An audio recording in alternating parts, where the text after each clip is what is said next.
आर्य समाज का विरोध इसलिए समाज में है कि आर्य समाज ने चारों तरफ लड़ाई छेड़ी हुई है, चारों तरफ।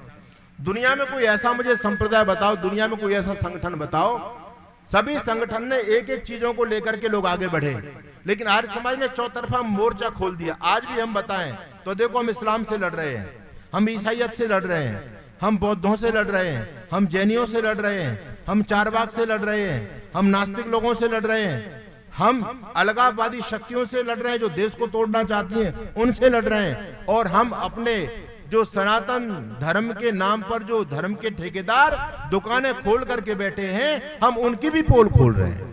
हमने ना मुसलमान को बख्शा, ना ईसाई को बख्शा, ना जैनी को बख्शा, ना बौद्ध को बख्शा, ना वामपंथी को बख्शा, और ना अपने पाखंडी लोगों को बख्शा। तो भाई एक बात सोचो, जब सब लोगों का हित होने लगे एक तरफ से, जैसे कि वर्तमान समय में देखो, मैं किसी पार्टी का सदस्य नहीं हूं भाई, लेकिन एक बात बोल रहा हूं, जैसे कि नरेंद्र मोदी, इस देश में लालू यादव की भी पार्टी है, नीतीश कुमार की भी पार्टी, केजरीवाल की भी पार्टी है, राहुल गांधी की भी पार्टी है, अखिलेश यादव की भी पार्टी है। और आपको पता होगा कि नरेंद्र मोदी के आने से पहले ये जितनी सारी पार्टियां थी एक दूसरे से ऐसे लड़ती थी जैसे आपस में कुत्ते लड़ते हैं, है ना। केजरीवाल कहता था ये महाभ्रष्ट है, लालू ने इतना बड़ा घोटाला किया। केजरीवाल कहता था राहुल गांधी ने ये घोटाला कर दिया। राहुल गांधी अखिलेश पर हमला करता था। सारे लोग आपस में लड़ रहे थे। लेकिन जब नरेंद्र मोदी की तरफ लोगों का ध्यान आकृष्ट हुआ तो इन लोगों ने देखा कि नरेंद्र मोदी के चलते हम सबकी दुकानें बंद हो गई। तो ये सारे चोर चोर मोसेरे भाई एक हो गए।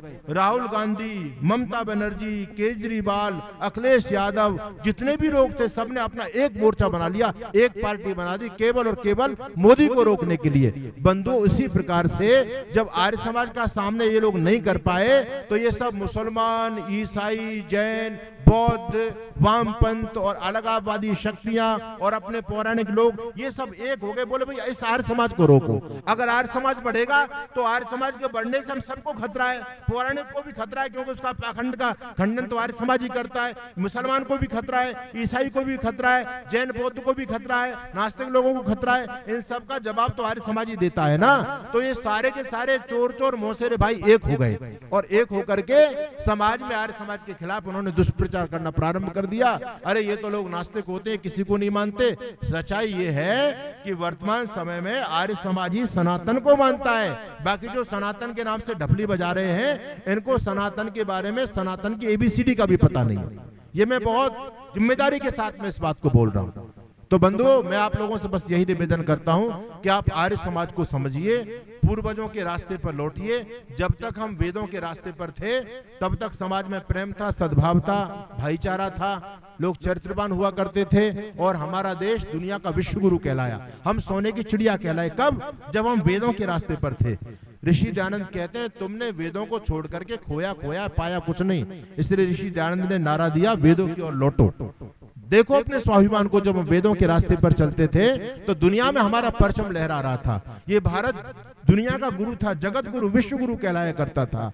लेकिन आज हम पाखंडवाद में फंस गए तो हमने अपना सारा गौरव, गुमान, स्वाभिमान सब कुछ भुला दिया। इसलिए आप लोग ओम के झंडे के नीचे आइए, इस मतपंथ, जातिवाद और पाखंडवाद से किनारा कीजिए, इस धर्म को बचाइए, इस देश को बचाइए। अरे समाज को सुलाने वाले तो बहुत हैं, लेकिन समाज को जगाने वाला कोई नहीं है। समाज को जगाने वाला तो केवल आर्य समाज है। और मैं कहता हूं भाई, सही को सही कहने वाले भी बहुत मिल जाएंगे, सही को सही कहने वाले भी बहुत मिल जाएंगे, लेकिन गलत को गलत कहने वाले धरती पर बिरले लोग होते हैं। हम तो वो लोग हैं जो गलत को गलत उसके मुंह पर कहते हैं। अगर आर्य समाज भी गलत को गलत कहना बंद कर देगा तो फिर गलत को गलत कहेगा कौन? इसलिए आर्य समाज से जुड़िए, आर्य समाज की बातों का बुरा मत मानिए। आर्य समाज जो कर रहा है बहुत ठीक कर रहा है, वेदानुकूल कर रहा है और प्रासंगिक रूप से कर रहा है। समाज में आज जिसकी आवश्यकता है, आर्य समाज के मार्ग पर चल करके ये देश, धर्म, संस्कृति और सनातन की रक्षा संभव है। बाकी अन्यत्र कहीं हमको आशा की किरण नजर नहीं आ रही। लोग ये कहते हैं कि तुम मुट्ठी भर लोग हैं, क्या कर लोगे? लेकिन मैं लोगों से कहता हूं, सुनो, जब दुनिया का इतिहास लिखा जाएगा कि सनातन संस्कृति को बचाने में कितने लोगों ने योगदान दिया। मैं मानता हूं कि समय बहुत चुनौतीपूर्ण है। आज पाश्चात्य संस्कृति की आंधी बह रही है, सब लोग उखड़ते चले जा रहे हैं। हमारे गुरु घंटाल भी उसी आंधी में बहते चले जा रहे हैं, वो भी मॉडर्न बनते चले जा रहे हैं, अपनी परंपराओं को छोड़ते चले जा रहे हैं। केवल स्वार्थ के चलते वेद मत को उन्होंने भुला दिया, पाखंडवाद को बढ़ावा दे दिया, केवल स्वार्थ के चलते। लेकिन बंधुओं, वर्तमान समय में सनातन धर्म की रक्षा का यदि कोई काम कर रहा है तो केवल आर्य समाज काम कर रहा है। आपको गर्व होना चाहिए, आपको फक्र होना चाहिए, चाहे समाज में आप मुट्ठी भर हैं, लेकिन कौन है? हम वो लोग हैं जो अपनी संस्कृति की रक्षा कर रहे हैं। बाकी लोगों ने तो संस्कृति को भुला दिया, हमने अपनी संस्कृति को जिंदा रखा है।